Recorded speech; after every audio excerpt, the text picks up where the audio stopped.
Lately for Shabbat, I've been buying, for my kids, I've been buying them these little chocolate chip cookies. They're called Ugiot Mini chocolate chips from Osem. And just this past Friday, my daughter, she pointed out something really, really, really weird, which is written on the package of the chocolate chip cookies, okay? So this is what it says. It says, so on the back, it says, Rega shel Ugiot, a moment of cookies, okay? I guess it's sort of like meant to be like little inspirational, little vignettes, little whatever things written about a person eating cookies.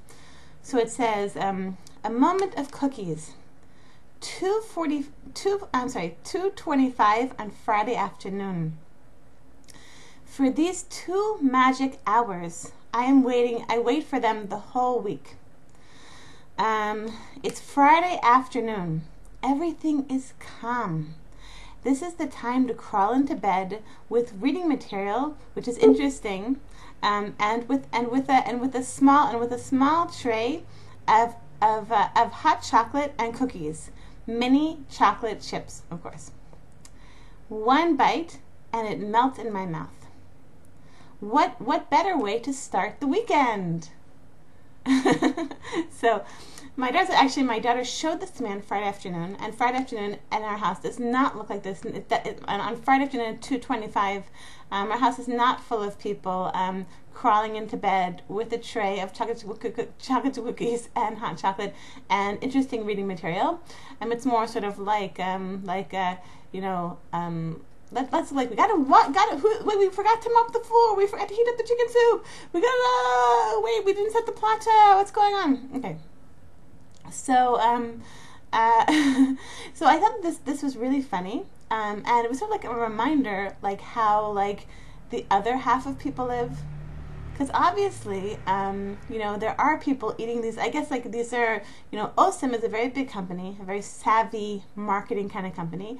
Obviously, there are many, like, so that they're marketing, they're aiming these chocolate chip cookies, I guess, for people who are crawling into bed, or would have the possibility of crawling into bed with interesting reading material and hot chocolate and chocolate chip cookies at 2:25 on Friday afternoon. So it sort of gives me like a glimpse of how like the other half lives. It's not like I live like in Hebrew there's a term chamama. It's not like I live like in like a in such an insular environment. In fact, where we live in our building, there's around I think maybe 12 apartments, and the vast majority of people in these buildings, I think it's just us and another couple who actually keep Shabbat. Everyone else it's mostly smaller apartments, which are occupied by Israeli students.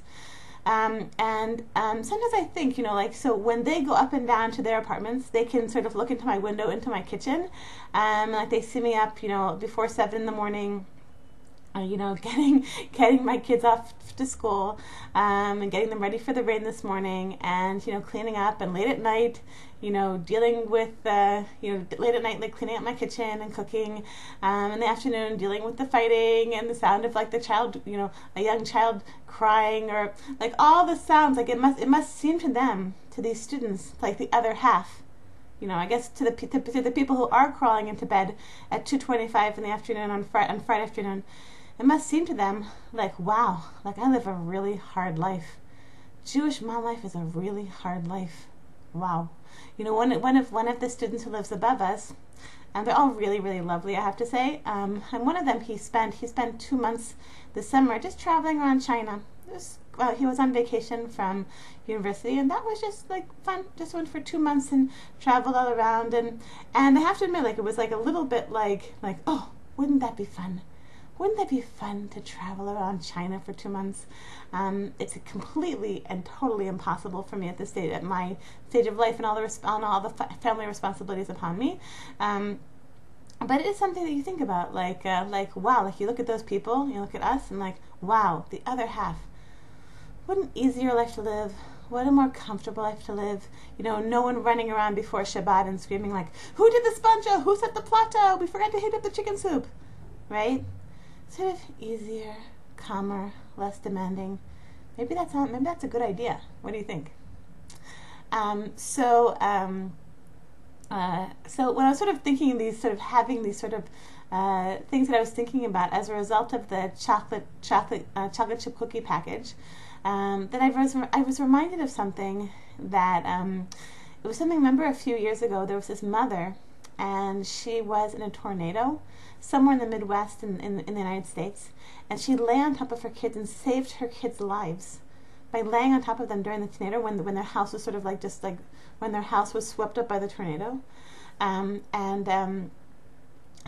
so then, and her legs, basically for the rest of her life, she lost her two legs in the tornado, right? And so now, I think at the time she was in a wheelchair. Maybe now she's learned how to walk with prosthetic legs. I don't know.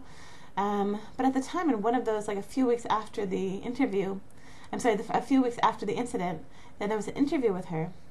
And she said something I will never forget. She said something along the lines of, "Everything worthwhile is hard." You know? And it really got me thinking, everything worthwhile is hard. Like, raising kids is hard. Having a marriage is hard. Maintaining a home is hard. Doing all these things, even being a Jew, is hard. All these rules we have to keep, and so I can't really be at 2:25 and on Friday afternoon, lying and curled up in bed, drinking drinking hot chocolate and eating chocolate cookies. It's hard. It's harder than a regular life. It's harder than like a not Jewish life. But there's so much. Everything worthwhile is hard. How much we need to invest in these kids and in these homes, and getting up early with them and taking care of them, and breaking up their fights, and it's sort of never ending, like this 24/7 kind of obligation of being a Jewish mom. And still, it's just so. I've been a mother for 16 years, and I'm starting to see the results. I'm starting to see, I have big kids. I have a 16-year-old, I have a 14-year-old, I have a 12-year-old. Starting to see, I've raised a human being, and seeing what it is, not only a human being, raising like a committed Jewish human being, and getting the nachat from that. It's really an incredible experience to see what you get. That everything worthwhile is hard. It's harder to raise a committed Jewish human being. It is. But it's worth it. It's incredible. It's an incredible privilege and incredible amount of nachat that we get to see that what we accomplish, even in this day and age, that we were where Judaism is something it's not such a common thing, and that we're managing to raise these committed Jewish people who are going to make contributions to the world and to the Jewish people. It's incredible. It's incredible nachat, incredible nachas. So I just want to bless all of you Jewish moms. So it's a harder life, and it's a demanding life, and sometimes you just think, oh, wouldn't it be easier, and wouldn't it be more comfortable, and wouldn't it be even better if I could just be crawling into my bed at 2:25 on Friday afternoon and be eating some chocolate chip cookies with hot chocolate. But this is it. It's what everything worthwhile is hard. I want to bless all of you Jewish moms with an amazing week called it.